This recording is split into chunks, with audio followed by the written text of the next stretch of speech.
அரசியல்வாதிகளை அமாவாசை கதாபாத்திரத்தின் மூலம் அக்காக கிழித்தவர். நடிக்க வந்த அரை நூற்றாண்டுகளாகியும் இன்னும் இளமை மாறாத வால்டர் வெற்றிவேல். நடிப்பில் 6 அடி உயர அனகொண்டா. 9 ரூபாய் நோட்டில் உயர்ந்து நின்ற மனிதர். எம்ஜிஆரின் தீவிர ரசிகர், பெரியாரின் தீவிர பக்தர். இலங்கை தமிழர் பிரச்சனை, காவேரி பிரச்சனை, ஸ்டெர்லைட் விவகாரம் என தமிழ் மக்கள் பிரச்சனைகளுக்கு குரல் கொடுத்து வருபவர்.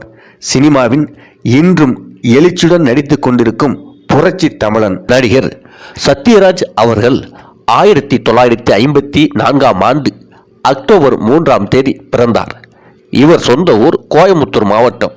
ரங்கராஜ் தான் இவருடைய இயற்பெயர். சுப்பையா மற்றும் நாகம்பாள் ஆகியோருக்கு மகனாக பிறந்தார். இவருடைய தந்தையார் ஒரு மருத்துவர். இவருக்கு கல்பனா, மந்திரடியார், ரூபா சேனாபதி ஆகிய தங்கைகளும் இருக்கின்றார்கள். எம்ஜிஆர் 1967ஆம் ஆண்டு துப்பாக்கி சூட்டினால் தமிழக மக்களிடையே ஏற்பட்ட அனுதாபாலையால் சட்டமன்ற தேர்தலில் திமுக வெற்றி பெற்றதால் அன்றைய திமுக தலைவரும் முதல்வருமான அறிஞர் அண்ணா திமுகவின் பிரச்சார பீரங்கி என்றும் பிரச்சார ராஜா என்றும் பெயரிட்டார். துப்பாக்கி சூட்டுக்கு பிறகு திரையுலகில் வெற்றி நடை போட்ட அரச கட்டளை திரைப்படத்தின் தயாரிப்பு நிறுவனத்தின் பெயரை தனது தாயார் சத்யபாமா அவர்களின் பெயரையும் அண்ணா அவர்கள் அன்புடன் அழைத்த பிரச்சார ராஜா என்ற பெயரையும் சேர்த்து அந்த நிறுவனத்திற்கு சத்யராஜா என்று பெயரிட்டார். அதை ஒரு ரசிகராக கருத்தில் கொண்டு சத்யராஜ் என்று தனது பெயரை திரையுலகில் மாற்றிக்கொண்டார் சத்யராஜ்.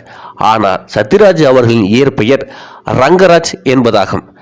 1987ஆம் ஆண்டில் சத்யராஜ் அவர்களின் தங்கையின் திருமணத்திற்கு எம்ஜிஆரை பத்திரிகை வைத்து அழைத்தனர். அதன்படி எம்ஜிஆரும் தன் துணைவியாருடன் அமைச்சர் முத்துசாமியுடன் சென்றார். அதன்பின் திருமணத்திற்கு வந்த எம்ஜிஆர் அவர்கள் தனது ஞாபகமாக தான் உடற்பயிற்சி செய்யும் கர்லா கட்டையை பரிசாக கேட்டு வாங்கி கொண்டார் சத்யராஜ். நடிகர் சத்யராஜ் அவர்கள் தந்தை பெரியார் திரைப்படத்தினை ஊதியம் வாங்காமல் நடித்து கொடுத்தார். அதற்காக பெரியார் வாதிகளின் பெரும் மதிப்பும் அவருக்கு கிடைத்தது. திராவிடர் கழக தலைவர் கி வீரமணி பெரியார் மோதிரத்தை அன்பளிப்பாக சத்யராஜ் அவர்களுக்கு அளித்தார். இந்த படத்தில் குஷ்பு சத்யராஜ் அவர்களுக்கு ஜோடியாக மணியம்மை வேடத்தில் நடித்திருந்தார். பேரறிவாளன், சாந்தன், முருகன் ஆகியோரின் மரண தண்டனையை ரத்து செய்ய கோரி சென்னையிலிருந்து வேலூர் நோக்கி சென்ற மோட்டார் சைக்கிள் பேரணியில் நடிகர் சத்யராஜும் பங்கேற்றார். இதில் இயக்குனர் மணிவண்ணன் மற்றும் பெரியார் திராவிடர் கழக பொதுச் செயலாளர் விடுதலை கே ராஜேந்திரன் மற்றும் ஏராளமான இளைஞர்கள் கலந்து கொண்டனர். அந்த அளவுக்கு தமிழர்கள் பிரச்சனையில் அவர் அதிக ஈடுபாடு கொண்டு விளங்கினார். நடிகர் சத்யராஜ் அவர்கள் எம்ஜிஆர் மற்றும் இந்தி நடிகர் ராஜேஷ் கண்ணா அவர்களின் தீவிர ரசிகர். சத்யராஜ் அவர்கள் கோயமுத்தூரில் உள்ள செயின்ட் மேரிஸ் கான்வென்ட் பள்ளியில் தனது ஆரம்ப பள்ளி கல்வியை முடித்தார். பின்னர் கோவை ராம்நகரில் உள்ள புறநகர் உயர்நிலைப் பள்ளியில் 10ஆம் வகுப்பு படித்தார். கோயமுத்தூரில் உள்ள அரசு கலைக்கல்லூரியில் தாவரவியலில் இளங்கலை பட்டமும் பெற்றார். சத்யராஜ் அவர்களின் கனவு நடிகராக வேண்டும் என்று ஆரம்ப காலத்தில் இருந்தது. ஆனால் அவரது தாயார் அதை எதிர்த்து சினிமாவில் சேர தடை விதித்தார். 1976ஆம் ஆண்டு அம்மாவின் எதிர்ப்பையை மீறி சென்னை கோடம்பாக்கத்தில் உள்ள தமிழ் திரையுலகில் நுழைய கோயமுத்தூரிலிருந்து புறப்பட்டார். அன்னக்கிளி படத்தின் படப்பிடிப்பை பார்த்துவிட்டு திரையுலகில் நுழைந்த சத்யராஜ் அவர்கள் அங்கு நடிகர் சிவகுமார் மற்றும் தயாரிப்பாளர் திருப்பூர் மணியன் ஆகியோரை சந்தித்து தனது சினிமா லட்சியங்களை நிறைவேற்ற உதவுமாறு அவர்களை துன்புறுத்த தொடங்கினார். சிவகுமார் அவர்கள் அவரது நடிப்பு ஆர்வத்தை கடுமையாக விமர்சித்தார். உடனடியாக வீட்டுக்கு திரும்பும்படி அறிவுறுத்தினார். இருந்தாலும் அவர் சென்னையில்தான் இருந்தார். தயாரிப்பாளர் மாதம்பட்டி சிவகுமார் மாதந்தோறும் பணம் அனுப்பி அவருக்கு ஆதரவளித்தார். அவர் கோமல் சுவாமிநாதனின் நாடக குழுவில் சேர்ந்தார். 1978இல் சத்யராஜ் அவர்கள் நடிகராக பெருமை சேர்த்த முதல் திரைப்படம் சட்டம் என் கையில். அந்த திரைப்படத்தில் தேங்காய் சீனிவாசன் நடித்த முக்கிய கதாபாத்திரத்தில் சேர்ந்து இவர் ஒரு முக்கியமான வில்லனாக நடித்தார். பின்னர் கண்ணன் ஒரு கை குழந்தை படத்திற்கு தயாரிப்பு மேலாளராக பணியாற்றினார். அந்த திரைப்படத்திலும் ஒரு சிறிய வேடத்தில் நடித்தார். 1985ஆம் ஆண்டில் தமிழில் முன்னணி கதாநாயகனாக நடித்த அவரது முதல் படம் சாவி. இது பாக்ஸ் ஆபீஸில் வெற்றி பெற்றது. 1978 முதல் 1985 வரை சுமார் 75 படங்களில் நடித்தார். அவற்றில் பெரும்பாலான படங்கள் வில்லன் கதாபாத்திரமாகும். 1978 ஆண்டு முதல் 1982 ஆண்டு வரை இடைப்பட்ட அந்த காலத்தில் அவருடைய வாழ்க்கை வில்லன் கதாபாத்திரங்களில் நடித்தார். பெரும்பாலும் எம்.என். நம்பியார் மற்ற வில்லன்களின் உதவியாளராக இருந்தார். மேலும் அவரது பாத்திரம் சிறிதாகவே இருந்தது. அதே நேரத்தில் சிவாஜி கணேசன், ஜெய்சங்கர், கமலஹாசன், ரஜினிகாந்த் மற்றும் விஜயகாந்த் ஆகியோர் முக்கிய கதாபாத்திரங்களில் நடித்தனர். அவரது கல்லூரி நண்பர் மணிவண்ணன் 1984 ஆண்டு ஜனவரி 1 தமிழ் திரைப்படத்தில் முதல் முறையாக சத்யராஜை இயக்கினார். அதில் சத்யராஜ் துணை வேடத்தில் நடித்தார். மணிவண்ணன் 1984 முதல் 2013 வரை சுமார் 25 படங்களில் சத்யராஜை வைத்து இயக்கினார். அவற்றில் 18 படங்களில் சத்யராஜ் முக்கிய கதாபாத்திரத்தில் நடித்தார். மணிவண்ணன் இயக்கிய 24 மணி நேரம் 1984 ஆண்டு வெளியானது. இந்த படத்துக்கு பிறகு வில்லனாக அவரது திரையிடம் அதிகரித்தது. இதில் சத்யராஜ் பாத்திரம் முன்னணி நடிகர் மோகனுக்கு இணையாக இருந்தது. திரைப்படத்தில் அவரது நடிப்பு திறமை பலரால் கவனிக்கப்பட்டது. அவர் தமிழ் திரைப்பட பார்வையாளர்களையே பிரபலமானார். 100வது நாள் திரைப்படம், மீண்டும் மணிவண்ணன் இயக்கிய அன்பின் முகவரி ஆகிய 2 படங்களிலும் விஜயகாந்த் மற்றும் மோகன் ஆகியோரின் காட்சிகளை விட சத்யராஜ் அவர்கள் நடித்த காட்சி சிறப்பாக இருந்தது என பாராட்டப்பட்டது.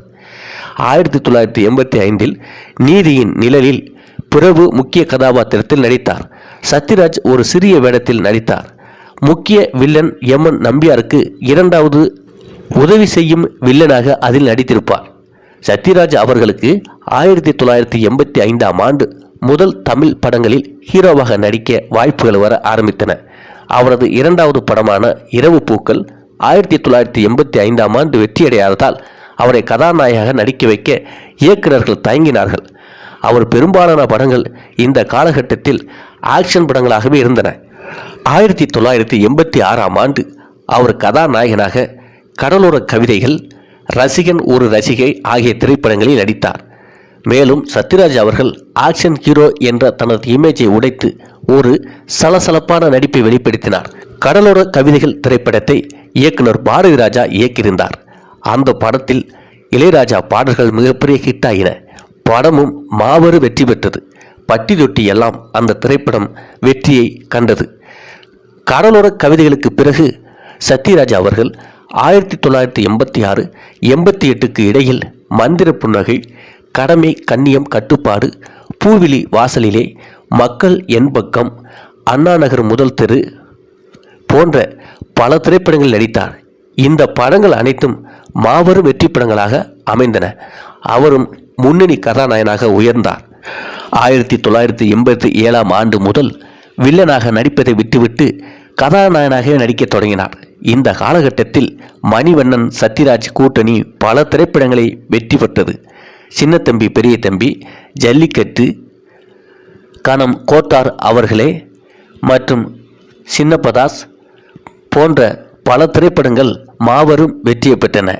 அதன் பிறகு சத்யராஜ் அவர்களுக்கு இன்னொரு திரைப்படம் பாரதிராஜா மூலம் பிரேக்கை தந்தது. 1987 வெளிவந்த வேதம் புதிது திரைப்படத்தில் சத்யராஜ் நடித்த பாலுத்தேவர் கதாபாத்திரம் பெரும் பரபரப்பையும் மக்கள் மத்தியில் பெரும் பாராட்டுகளையும் பெற்றது.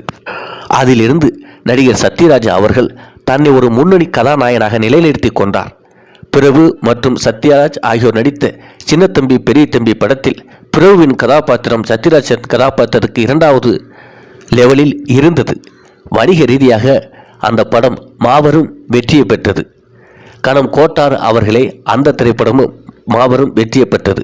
அவருடைய 99வது திரைப்படமான திராவிடன், 100வது படமான வாத்தியார் வீட்டு பிள்ளை ஆகிய திரைப்படங்கள் மாபெரும் வெற்றிகளை பெற்றன. 1990களில் அவர் காமெடி மற்றும் ஆக்ஷன் வகை திரைப்படங்களில் அதிகம் நடித்தார். எப்போதாவது காதல் திரைப்படங்களில் நடித்தார். இந்த காலகட்டத்தில் மதுரை வீரன் எங்கசாமி, மகுடம், பங்காளி போன்ற சில வெற்றி படங்களை அவரால் கொடுக்க முடிந்தது.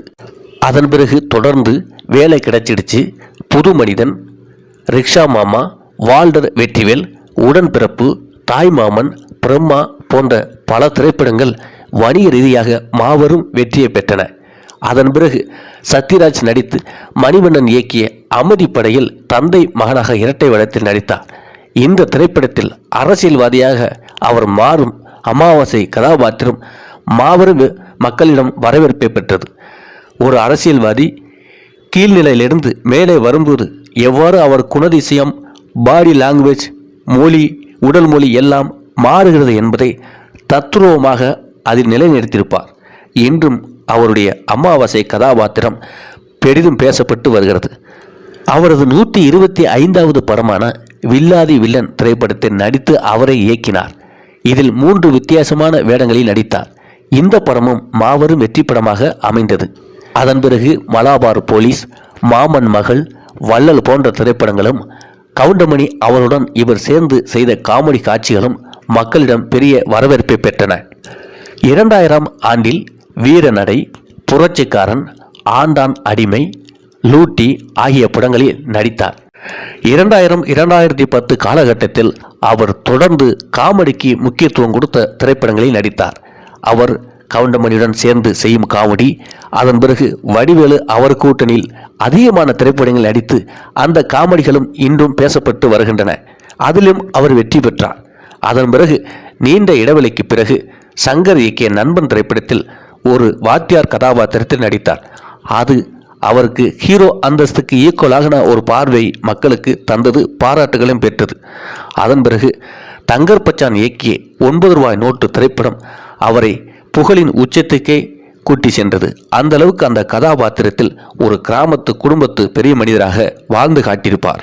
2000-2010 இடைப்பட்ட காலகட்டத்தில் அவர் ஒரு காமெடி கதாநாயகனை பார்த்த இளைய தலைமுறை 9 ரூபாய் நோட்டு திரைப்படத்தில் ஒரு சீரியஸான கதாபாத்திரத்தை பார்த்தவுடன் சத்யராஜ் அவர்களின் உண்மையான நடிப்பு திறமை அங்கு வெளிப்பட்டது.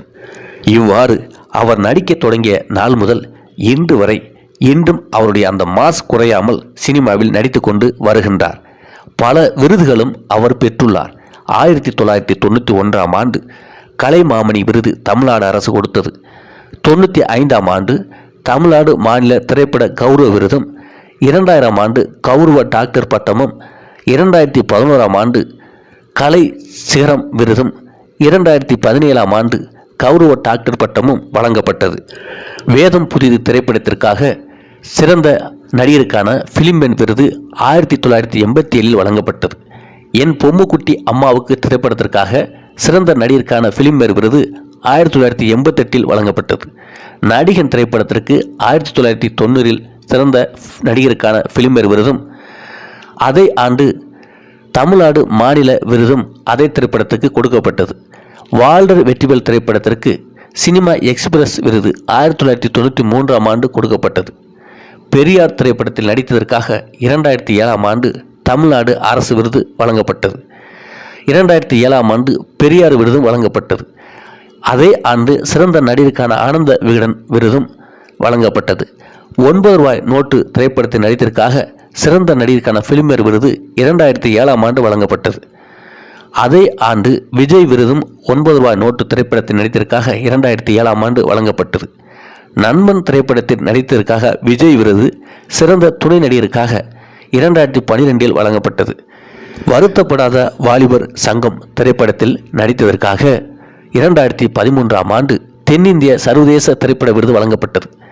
மிர்ச்சி திரைப்படத்தில் நடித்ததற்காக 2013ஆம் ஆண்டு சிம்மா விருது வழங்கப்பட்டது. 2013இல் ராஜா ராணி திரைப்படத்திற்கு சிறந்த நடிகருக்கான பிலிம்பேர் விருது வழங்கப்பட்டது. அதன் பிறகு 2015இல் பாகுபலி படத்தில் நடித்ததற்காக சிறந்த நடிகருக்கான பிலிம்பேர் விருது தெலுங்கு மொழிக்கு கொடுக்கப்பட்டது. 2015இல் பாகுபலியில் நடித்ததற்காக தென்னிந்திய சர்வதேச திரைப்பட விருது வழங்கப்பட்டது.